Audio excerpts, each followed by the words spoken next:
censure musulman, on avait abordé ces mots tout de suite. Mais nous allons en venir sur un élément, un droit fondamental qui semble être encore violé, c'est le droit à l'éducation. Parce qu'ils sont aujourd'hui nombreux, c'est-à-dire des étudiants ou des travailleurs qui suivent des cours en ligne en Guinée comme à l'extérieur. Beaucoup aujourd'hui se plaignent de la situation qui prévaut avec la connexion Internet ci et là. Alors, M. Mvali Condé, vous teniez la dernière fois à ce que nous abordions ce thème-là. Qu'est-ce que vous pensez de cette situation qui prévaut? Bien, et comme vous le dites, est-ce qu'aujourd'hui on peut vivre sans l'Internet? C'est la question qu'on peut poser. Mais on dit que ce n'est pas un droit. Hein? Mais écoutez, vous savez, le droit a plusieurs définitions. Ceux qui disent souvent que ce n'est pas un droit, on va s'interroger sur leur formation. Ça, c'est important. Puisque quand une personne vous parle, ne vous intéressez pas à ce qu'elle a dit. Intéressez-vous à sa formation. Est-ce que ce qu'il dit, il comprend même le sens de ce qu'il dit? On va se poser cette question. Bien, maintenant, je voudrais vous dire une chose. Parce que quand on dit aujourd'hui que quand l'Internet est coupé, ce n'est pas bon pour l'éducation, il faut dire pourquoi. En Guinée, faites vos tours, allez à l'intérieur du pays. Les 95% des écoles n'ont pas de bibliothèque. Les professeurs aussi ne sont pas dotés en intrants. Chaque année, est-ce que vous pouvez entendre qu'on a donné tel nombre de livres ou tel document aux professeurs? Non. Ou les professeurs font leurs recherches. Ils payent de leur poche. Hein? Ils font les recherches sur l'Internet. Il y a prime de documentation, c'est vrai, mais combien? Nous-mêmes, nous le savons. C'est sur l'Internet que nous faisons les recherches. Mais et si aujourd'hui, on n'est même pas capable d'aller sur l'Internet, ça pose problème. Moi, certains de mes cours, par exemple, sont stockés dans ma boîte. Ce jour-là, je ne savais pas que l'Internet était coupé. Quand je suis allé en classe, je voulais faire sortir mon cours, c'était tout un problème. C'est un enfant qui m'a dit, non, monsieur, s'il vous plaît, il y a VPN comme ça, bon, il m'a dit, il m'a aidé, je suis parvenu à accéder à mon cours. Et si ce jour-là, on ne me le disait pas, les enfants allaient perdre. Donc nous voudrons dire il fallait utiliser un plan B en tant que philosophe. Oui, je dis, les enfants allaient perdre. Non, mais on ne s'attendait pas à cela. Hein, parce que moi, d'ailleurs, lorsque je me suis réveillé, je n'ai pas vu de notification alors que j'attendais des documents. Alors, je me suis interrogé si la connexion Internet marchait encore. C'est après la nuit, je me suis dit, mais attendez, est-ce que je ne vais pas essayer le VPN pour vérifier? Et c'est là que je me suis rendu compte qu'effectivement, il y avait des restrictions sur le net. Et donc, c'est avec le VPN. Mais ça nous a créé beaucoup de problèmes. Le cas de Mvali Condé est déjà illustré. Oui, mais moi, ça m'a créé beaucoup de problèmes. Vous savez, des fois, moi, je ne suis pas comme d'autres enseignants. Moi, je ne vais pas m'arrêter devant les élèves réciter. Qu'est-ce que je fais souvent? J'ai mon document, je lis et j'explique. Parce que chacun a sa méthode de travail. C'est pédagogique. Vous comprenez? Quand je lis, j'explique. Quand je lis, j'explique. Mais d'autres peuvent mémoriser et ils viennent s'arrêter devant les élèves, ils récitent. Moi, je ne le fais pas. Maintenant, je n'ai pas pu. Mais ce sont des élèves, des étudiants qui m'ont aidé ce jour-là et je suis parvenu à accéder. Mais après, chaque jour, quand je vais, il faut mettre à jour les cours. Mais comment on le fait? Certains même se plaignent de données perdues, par exemple, sur des plateformes, par exemple. Très bien. Parce que la connexion s'est coupée à un certain moment. Donc, des données avaient été stockées. Et quand ces données ne sont pas enregistrées, ces données se perdent. Il y a d'autres aussi qui ont des problèmes pour soumettre leurs évaluations, par exemple, les exercices, par exemple, en ligne. Ce qui retarde beaucoup, par exemple. Oui. Par exemple, moi, le cours que j'enseigne, moi, je connais, n'est-ce pas, combien d'universités où on enseigne ces cours-là. Je suis abonné dans ces différentes universités. Et ils sont épais en avance par rapport à moi. C'est-à-dire que quand le professeur enseigne sur un thème, là, je fais tout possible pour accéder, n'est-ce pas, au cours, pour chercher à voir qu'est-ce qu'il a dit. Oui. À travers ça, je cherche à améliorer le cours et je donne aux étudiants. À l'adapter. Et je donne. Mais maintenant, là, ce n'est plus possible. Pourquoi? Parce que la connexion n'est pas fiable. Mais est-ce que les autorités se sont posées une question? Parce que quand... Et puis, n'oubliez pas, M. Mvali Condé, il y a cette école-là, l'ISFAD, hein, l'Institut supérieur de la formation à distance. Et cette année, il faut rappeler qu'on a encore envoyé des étudiants, beaucoup de bacheliers à l'ISFAD. Voilà, donc je me demande bien comment ces étudiants-là aujourd'hui arrivent à travailler sereinement. Là-bas, on distribue des documents. La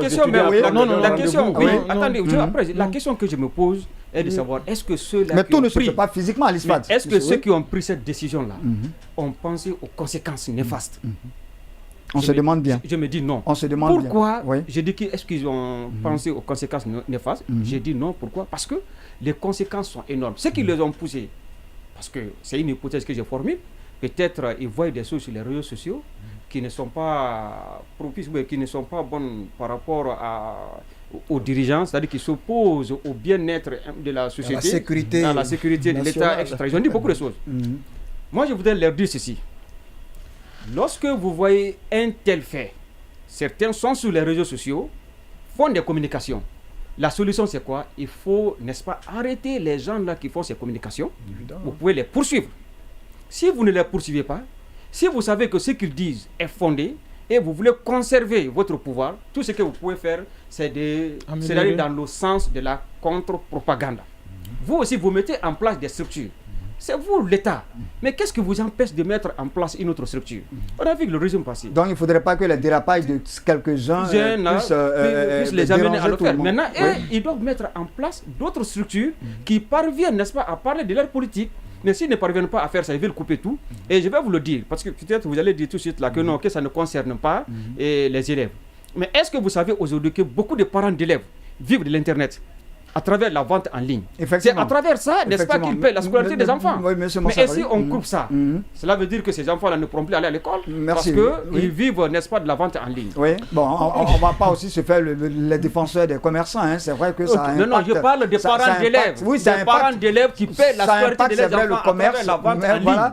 Oui, mais moi, en tant que pédagogue, ce qui me préoccupe le plus, c'est ce qui me préoccupe l'apprentissage des enfants. Quand on chasse un enfant de l'école parce qu'il n'a pas payé, ça aussi, ça doit vous interpeller. Si la maman vendait en ligne pour payer la scolarité, merci beaucoup, M. l'Internet, elle ne peut plus... Moi, la question, elle est très dangereuse et que nous prions Allah puisse nous aider vraiment de repenser la situation et de trouver une solution idoine. Dans l'introduction tout à l'heure, je faisais recours au pacte international relatif de droit civique et politique, donc une charte ratifiée par la Guinée qui n'a pas plus respectée. Mais je reviendrai particulièrement je donnerai un petit commentaire, un cas pratique. Cas pratique, je commenterai par ça, c'est le cas de l'école l'ISFAD. Institut supérieur de la formation en distance.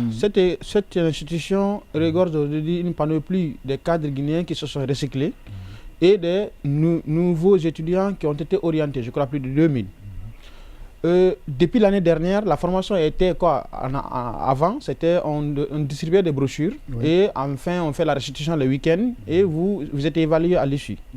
Depuis l'année dernière, il y a eu cette mutation. Ils ont mis une plateforme en place à travers laquelle vous suivez les cours chaque jour, des moments déterminés. Donc on a dématérialisé par exemple, exactement. Oui. Là, actuellement, on ne donne plus de polycope. Vous téléchargez les documents sur le site et vous partez les trucs là. Et sur le fait de l'Internet, c'est pas l'Internet qui est coupé. Il y a une restriction sur l'Internet et restriction sur les réseaux sociaux. Donc ça fait en sorte que les premiers 48 heures, on avait accès à d'autres plateformes. Il y a des codes que je ne maîtrise pas parce que les informaticiens ils le savent. Il y a d'autres plateformes qu'on ne peut plus accéder. Ça, c'est un premier élément. Et on m'a même signalé qu'il y a des plateformes où on ne peut pas accéder avec le VPN, par exemple. Exactement. Il fallait désactiver le VPN pour pouvoir... ça, c'est un premier élément. Deuxième élément, c'est que la Guinée est exposée aujourd'hui à la fuite des données. Tous ces gens qui utilisent des VPN aujourd'hui, nous sommes exposés à vendre nos données gratuitement. Et on appelle ça c'est le big data. Des pirates informatiques. Exactement. En fait, c'est facilement accéder à nos données informatiques. Et c'est des big data, c'est des données. On appelle ça l'or noir. Oui. Donc, échappe carrément à l'État. Oui. Troisième élément, c'est quoi? C'est qu'aujourd'hui, pour que vous puissiez vous connecter, vous allez redoubler votre facture. Vous allez doubler votre facture, je voulais dire. Parce que donc, ça veut dire quoi? Avec le VPN, il y a un truc. Donc, là où vous devriez consommer 20 000 francs, vous allez consommer 30 000 francs. Au-delà de tout ça, il y a des instituts au niveau, que ce soit académique ou professionnel, qui font des réunions en ligne. Aujourd'hui, tout est interrompu ou l'élan est très faible. Oui. Donc, parce que souvent de la vidéoconférence. Exactement. Oui. Donc, sur ce, il est difficile aujourd'hui de permettre à un enseignant qui devrait faire des recherches sur l'Internet en moins d'une heure pour préparer un cours, il va prendre 2 heures du temps. Ou 3 heures. Avec quel coût? Oui. Le coût est énorme. Déjà, la formation de 3 promotions, de L1, L2, L3, de l'ISFAD, c'est remis en cause. Les nouveaux étudiants orientés, plus de 2000, c'est remis en cause. Oui. les TDR que les enfants doivent préparer ne pourront plus être sont remises en cause. Oui. Donc, en résumé, nous faisons face à une crise réelle qui a une dimension politique, économique, éducative et surtout sociale. Et je termine à dire sur ceci. Trop, c'est trop. Interdiction des manifestations, l'interdiction de l'Internet, restriction de l'Internet, les médias et tout ce qui s'ensuit, c'est pas ça notre souhait. Nous souhaitons que cette nouvelle génération puisse faire en sorte que l'éducation soit au centre de notre intérêt, qu'on touche tout sauf à l'éducation, et qu'Allah puisse nous permettre aux autres de sortir dans cette situation qui est vraiment regrettable. Inch'Allah, merci beaucoup Dr Mansaré. Oui, allons-y. Ok, moi je commencerai par dire que je m'inscris aux antipodes de la déclaration du ministre Gawal qui dit que l'Internet n'est pas un droit. Oui, il a après fait du rétropédalage. Hein. Voilà. Oui, après la réaction de l'opinion et voilà, tout ce qui s'en est on a dit que c'est pas un droit tel que le logement et autres. L'Internet, en ce 21e siècle, à cette ère de la nouvelle technologie, de l'information, de la communication, à cette ère de la mondialisation, l'Internet reste et demeure un droit. Alors, l'Internet par rapport à l'éducation, mes co-chroniqueurs l'ont dit, aujourd'hui, étant un enseignant, nous avons besoin de l'Internet pour mener nos différentes investigations, nos différentes recherches, pour satisfaire nos élèves, nos étudiants. Les élèves eux-mêmes, parfois on leur soumet des thèmes d'exposé par exemple. Ils sont obligés de surfer sur Internet pour avoir de large... Parce qu'il n'y a pas de bibliothèque dans les écoles. Parce qu'il n'y a pas de bibliothèque. Même si parlant de ces bibliothèques, M. Mvali, il y a aussi des bibliothèques qui sont forcément liées à l'Internet. Bibliothèques virtuelles. Des bibliothèques virtuelles. Rappelez-vous, on avait invité ici le directeur général du CEDUST par exemple, qui mettait à disposition des données pédagogiques en ligne. Évidemment, donc tout est aujourd'hui lié à l'Internet. Personnellement, je dispense des cours en ligne, mais nous sommes tous obligés aujourd'hui d'utiliser le VPN qui n'a pas assez de sécurité à sauvegarder nos données. La confidentialité est remise en cause, ainsi de suite. Ce que je dirais comme plaidoirie, je le dis sous le contrôle du juriste maison, je ne sais pas si j'ai employé le bon mot. Voilà. Alors, il faudrait... J'aurais préféré que vous employiez le mot plaidoyer. Alors, il faudrait vraiment qu'on libère l'Internet au grand bénéfice. C'est vrai, lorsqu'on constate que ça ne va pas et que la sécurité nationale est menacée, mais il faudrait que ça soit prouvé. Voilà, on peut restreindre à un moment donné, mais il ne faudrait pas que ça soit continuel. Parce que même ceux-là qui ont pris la mesure sont en train de la subir. Il y a l'effet boomerang de la mesure qui est là. On a suivi le ministre de la fonction publique qui disait que le traitement des dossiers des postulants, il y a une certaine lenteur. Pourquoi? Parce que l'Internet n'est pas de haut débit. J'ai un petit témoignage sur ça. Voilà. Je connais un jeune Guinéen très brillant qui a été major de sa promotion en Malaisie, qui est actuellement en Indonésie. Son plus grand souhait, c'était de servir la Guinée. Il voulait postuler pour la fonction publique, il y avait une rubrique jusqu'à enseignement supérieur. Le monsieur a passé une semaine. Il me confie parce qu'il y a un décalage d'horaire, qu'il était obligé de se priver de ce sommeil pour soumettre sa candidature, il n'a pas pu. Son seul regret aujourd'hui, c'est de venir contribuer à la formation de cette jeunesse guinéenne. Et le monsieur, je vous assure, si je savais, j'allais vous envoyer il est remonté jusqu'à ce qu'il me dise, mais c'est regrettable d'être guinéen. Regrettable d'être guinéen, c'est le mot qu'on retient. C'est grave, c'est sérieux. On va fermer avec la partie.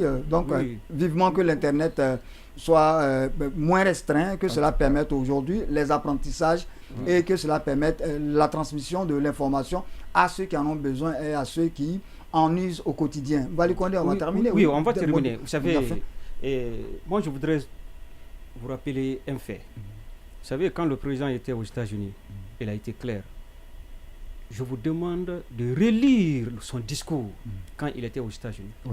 Il a parlé de la démocratie, mais il a dit qu'il faut une démocratie guinéenne. Est-ce que nous sommes aujourd'hui dans cette démocratie? C'est extrêmement important. Quand il dit qu'il n'a pas besoin de cette démocratie occidentale, mais il faut une démocratie guinéenne, ce discours-là est très riche. Est-ce que c'est cette démocratie-là qu'il est en train de nous vendre? Ça, c'est c'est la question. Une démocratie Oui, où on restreint l'Internet, ça part à la dictature. Oui, maintenant, on va terminer. Oui, On va terminer par rapport à ça. Vous savez, nous allons nous dire ceci. Nous sommes dans quel régime? Parce que le juriste, il va parler tout de suite. On sait que dans la monarchie, c'est la soumission. On sait aussi que quand on est dans un État totalitaire, c'est la peur. Quand on est dans la démocratie, c'est la liberté. Tous les régimes dont nous allons parler ici, tous ces régimes-là sont régimes à ces trois régimes. Odilon, oui, on va terminer avec vous. Donc, moi, je peux dire aujourd'hui que nous sommes dans la peur. C'est ça la vérité. Allons-y, oui, Odilon. Voilà, bon, ce n'est pas une émission politique pour qualifier un régime politique, bien plus que la qualification part du contenu de la Constitution d'une part, mais aussi des faits que nous constations dans l'exercice du pouvoir politique.